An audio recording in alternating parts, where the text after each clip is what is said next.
Hey guys, welcome back. Today is one of my favorite days of the year because today is day one of getting our cut flowers planted, which is always overwhelming, but also very exciting. Now, today's weather, it's just being very bipolar. It doesn't know what it wants to do. It's raining, it's sunny, it's raining, it's sunny. I don't have time. I just don't have time for the rain, but we are just going to push through and get things started anyways. We have hundreds of dahlias to get planted: zinnias, celosia, phlox, amaranth. Oh gosh, what else do we have? We have a ton of things that we just need to get in the ground. And I want to start today because we just are running out of time. There's so many projects that need to get done, and these just need to get in the ground. I'm going to start out with the dahlia beds. And gosh, dahlias, how can I explain this? Dahlias are very easy to plant, but planning takes hours and hours and hours of planning. Like, it just takes so much time to get everything planned out, unless you don't care about colorways and, height and form and all of that. You just want to plan everything. That's fine. But me and my OCD brain, I have to color block everything. So I don't even know how many hours just planning everything out on Excel, and then I draw things out. I use my iPad. I just go through so many iterations of how I want to plant out our dahlias, and it takes a long time. But when it's said and done and everything starts to bloom, it's so beautiful. Like, it's totally worth all of those hours. And anyway, so I have all of that done, which again is the hardest part of this whole thing, but actually getting them planted goes by pretty quickly. We're going to start with these 4 beds here for the dahlias, and then we will move down to our other cut flowers, our mixed cut flower beds. So like our zinnias, our celosia, everything else that we've started from seed. We're doing round 1. We still have a ton of seeds to harden off, but we're going to go ahead and just start with round 1. The back bed is going to be for Sergei's tomatoes, but you know what? I am going to tuck in some herbs and flowers in there too, and he won't mind, I hope. Anyway, so let's go ahead and get started over here. Now, you guys know we've already prepped these beds. We did a whole video on refreshing our beds, doing the compost. I have everything covered with netting because we just have critters that like to get in here when there's nothing in here. So I just went ahead and covered that up. Now this here, hold on, I actually have to check with Sergey.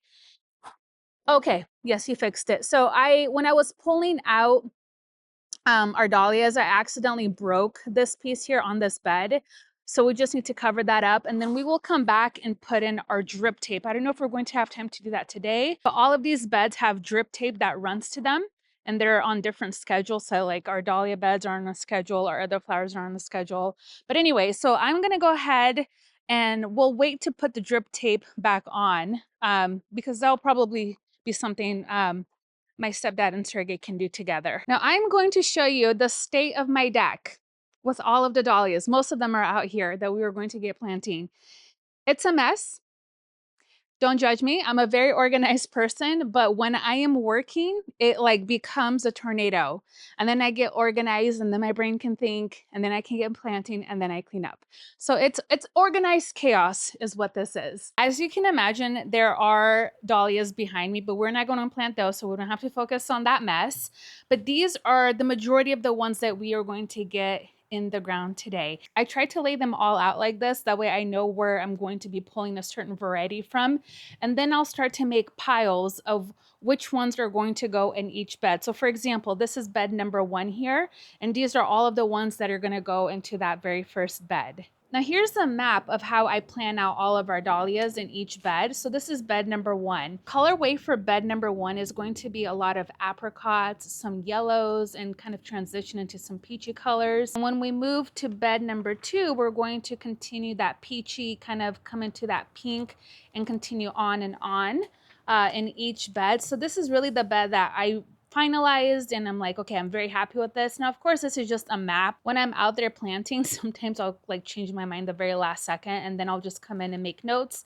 And then whatever notes I make here, it goes into my master Excel file of all of our dahlias. So that's the idea of how I plan out our dahlia beds. It's a little bit chaotic, but it starts making sense to your brain once you have your own system down. It all kind of makes sense. In beds 5 and 6, we're going to be planting a mix of different flowers. Last year I had the zinnias over here, but I think I'm gonna plant the zinnias on this bed and then do the mixed bed right over here. I wanna shift the zinnia bed over just because they will get very tall and they kind of shadow the other flowers by the end of the season because they do get so tall. So that's why I'm moving them over instead of having them right next to the dahlias. And again, these are just the first batch. Some of them are looking a little sad, especially like our phlox here, our caramel, I think this is caramel cherry phlox. It just needs to be planted. They're just deficient in nutrients. So once we get them in, they're going to green right up and they'll be fine. Same with our zinnias. A lot of them look really good. They actually look really great. But some of these look a little bit sad, but that's okay. I am not concerned about these at all. And like I mentioned, we do have other zinnias that we need to bring out. I actually just received some more seeds. So I am going to direct sow those in the bed. So we'll get these planted. I have some other ones to harden off that are going to go in the landscape. And then we have ones from seeds that we're just going to direct sow them. I've removed the T-posts. We'll go ahead and add those back in once we have everything planted as well, just because it's nice to come in here when everything is kind of down like this. Nothing's in your way and you can move freely everywhere you go. So it just makes things go by a lot quicker. So let's get everything set up and then we will start planting. All right, I had to change really quick because it's raining and at least this jacket has a hood on it. So let me start out by just removing this net.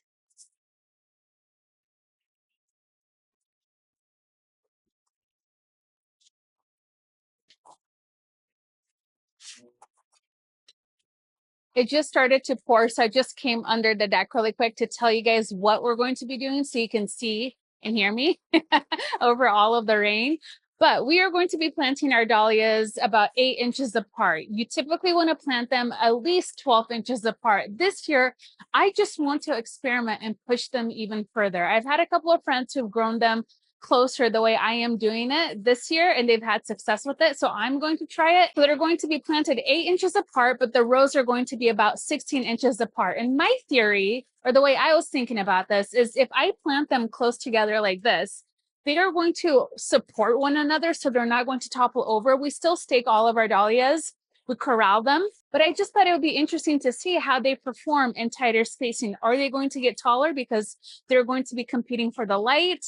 One of the things that I'm concerned about is powdery mildew because you do want to have plenty of airflow between your plants. However, I did remove the lower leaves, so that tends to help with that airflow issue. So it's definitely going to be an experiment, but I'm very excited to see how they're going to do this year. So based on that spacing, we're going to fit about 69 dahlias per bed. We're going to plant them about 4 inches deep. You don't need to go any deeper. If you do have a very compact clay soil, you can actually go about 3 inches. I've even planted them about 2 inches deep, and then I've mounded them up as they start to grow. I just started bringing the soil up along the stalk as they started to grow. And that's helped because one of the things that dahlias require is a well-draining soil. We've talked extensively about our soil. We have a very nice, enriched, well-balanced, well-draining soil. So our dahlias really love their little homes that they're going to be planted in. We've already amended the beds with the compost, which we do every year. Now, the only thing I'm going to add in before planting is a little bit of Beaverton starter fertilizer. That has the mycorrhiza, which is going to help with root growth.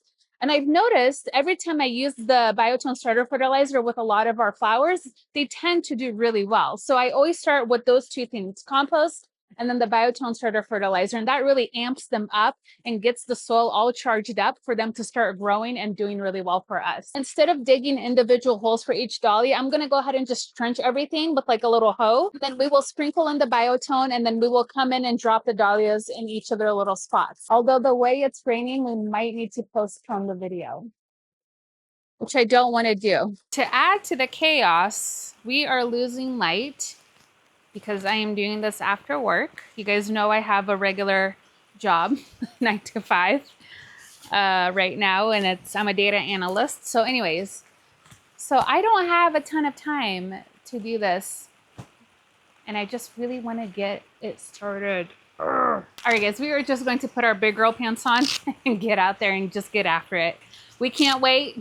It's just rain. We're not going to melt, right? So let's just go for it. So again, we're going to go down 3 rows and we're starting about, oh gosh, like 8.5, 9 inches from the actual wood into the bed. And then we're spacing them about 16 inches apart.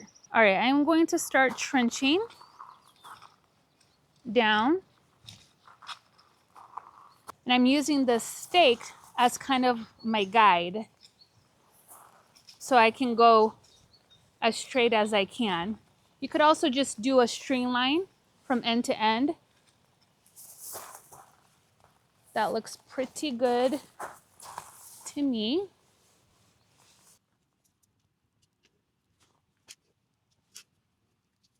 Yep.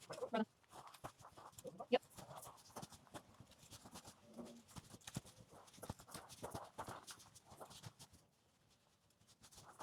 Now I'm going to put some biotone in a bucket because it just makes it easier to spread it or to apply it. Spread it, apply it. You know what I'm saying. I just come in with a scoop and just go down each row like this. It just makes it way easier.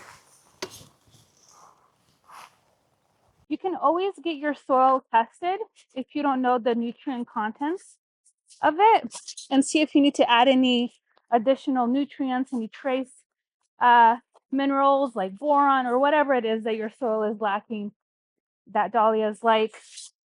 We actually have a sample of soil that we are going to send in.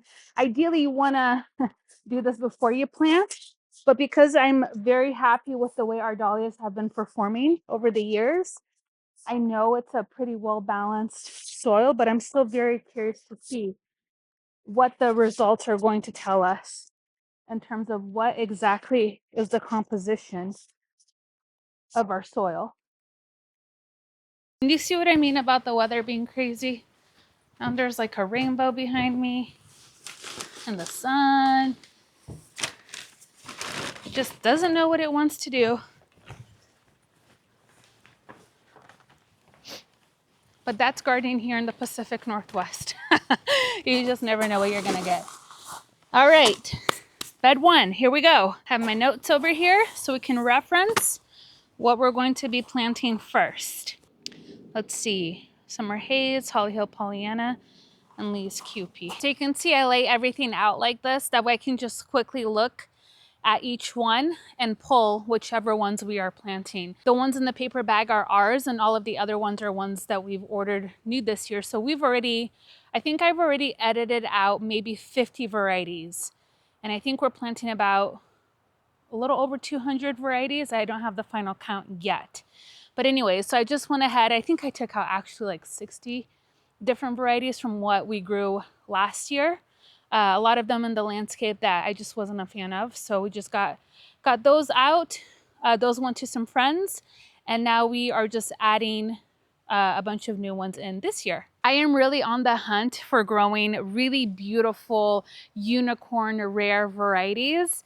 And the more space we have in the future, the funner it's going to be because I get to grow, you know, just so many more.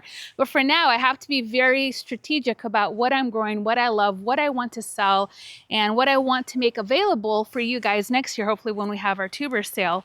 To make sure that I am bringing these really beautiful varieties, not just, you know, random red ones or bright yellow highlighter colored ones. Like, I'm just not about that.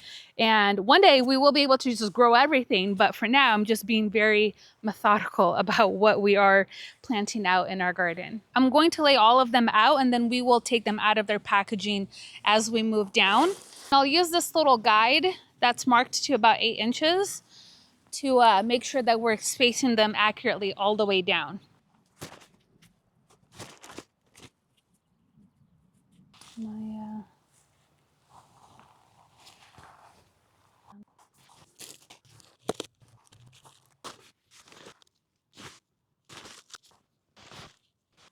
Maggie Chic. One.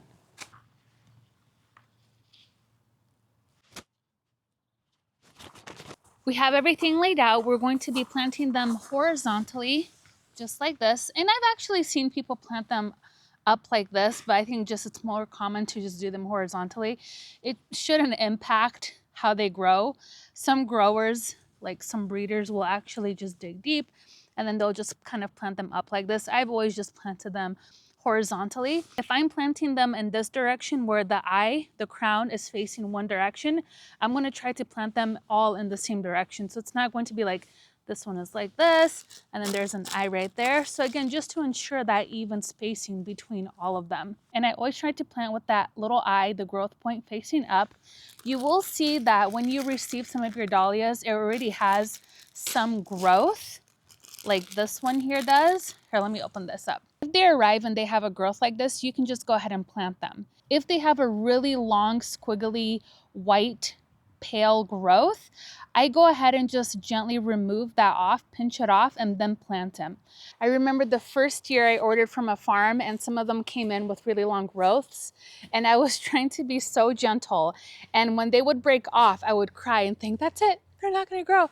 But actually, I talked to a farmer about this a long time ago, and he was telling me that he actually prefers for them not to have any growth at all, and that they push their new growth through the soil. His thought is that they're going to be stronger that way. So in my mind, that stuck with me. So anytime I get something that's like, oh gosh, maybe like over 2 inches, I just cut that off gently right by the base where the actual growth connects to the tuber. You don't want to cut the tuber, just right at the base. And if you're worried, don't worry about it. Just plant it as is. But I remove it every time to make sure that the growth pushes through the soil and it's going to be a nice strong stalk. So again, you're just going to plant them horizontally, laying down like this. All right, first dahlia going in, and the first one always gets a kiss. So here we go.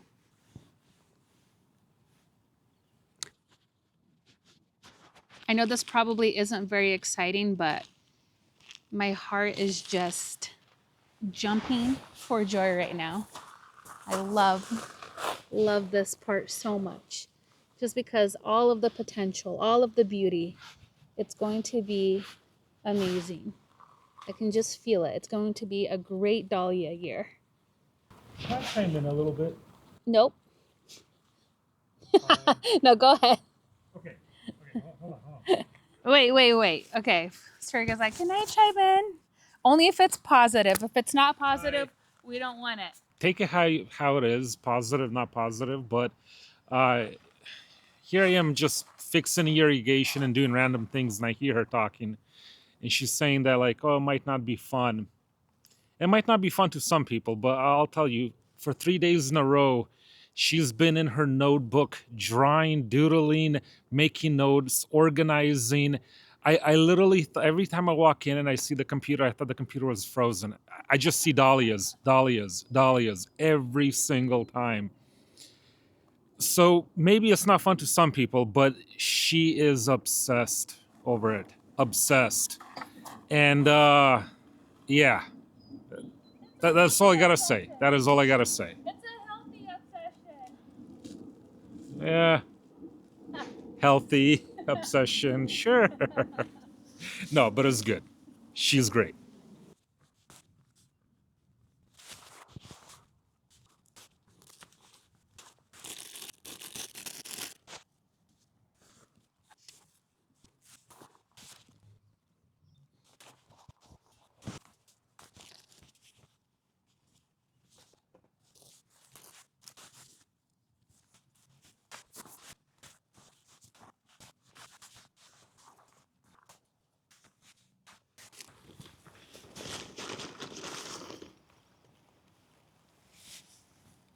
Now that we have them all laid out, I'm going to come in and just cover everybody up.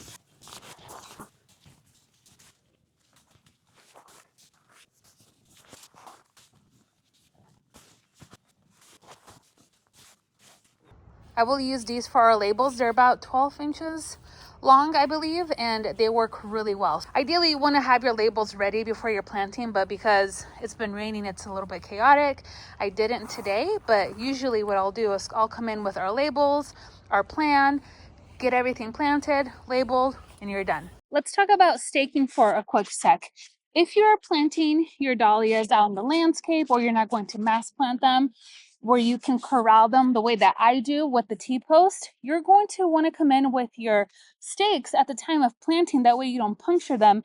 And then you can just gently drive that into the ground into the soil around the crown of that dahlia where the stalks are going to come out of. That way, once they're growing, you can go ahead and tie them to the stake. That way, they're nice and supported. But because we corral our dahlias, we just plant them in, and then we will come in with some string in a couple weeks and start corralling them. That way, when they grow, they're not going to flop over. Now, as you can see, it's been raining, so our soil is pretty moist. If you have a super dry soil, you want to make sure you water them in gently. You don't have to water them until they start putting on growth. Again, if your soil is bone dry, plant them and then just quickly water them in just a little bit. You don't need it soaking wet. If you do get a lot of rain in your area, wait until you're going to have a nice stretch of dry weather. We do have rain on the forecast, I think tomorrow, I think the rest of the week, but it's not a high percentage, so I'm not too worried about it. Again, we do have a really nice, well draining soil. If our soil was really dense, I would wait until again we have that dry weather. But I just want to remind you, don't water them in like you would a normal plant, because if you do and they're not actively growing, they can rot. And that happens a lot of times. People will come to me and they'll say, hey, I planted this dahlia, I watered it in, I was waiting, kept watering, and I'm like, well, it probably rot. So that is something to keep in mind. That's it for this dahlia bed. I want to move down now to our zinnias and our other cut flowers. That rain really slowed us down. So I think what I'm going to do is just show you guys how I'm going to plant all of this, because we are losing daylight. So for this bed, I am going to do a mixed variety of flowers. And I want to start out with our cherry caramel phlox. I am going to space these the same spacing that I'm going to use for all of our other flowers, which is going to be about, oh gosh, I think it was 8 inches. So I'm going to use this stake as my guide. And this is what I recommend you guys do, especially if you want to get some nice straight rows.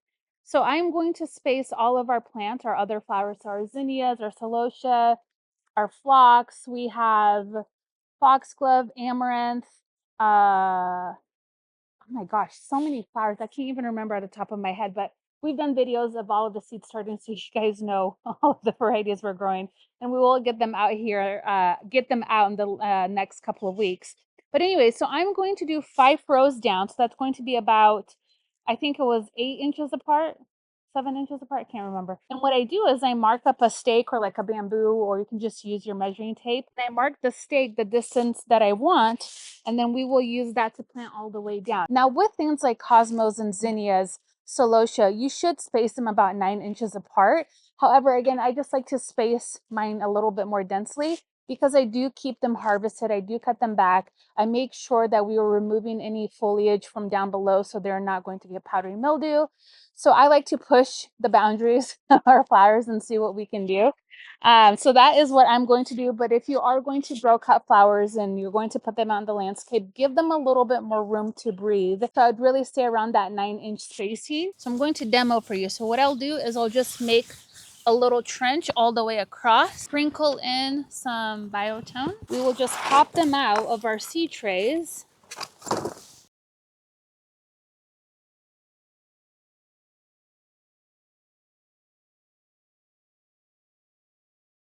And you want to plant your shortest varieties in the front and then your tallest in the back. So I'm going to be doing my rows of phlox first. Next, I'll probably do our pincushion flowers, and we'll just continue on. And I'll repeat the same thing with our zinnias. Now remember, we did a whole video on growing zinnias, very detailed.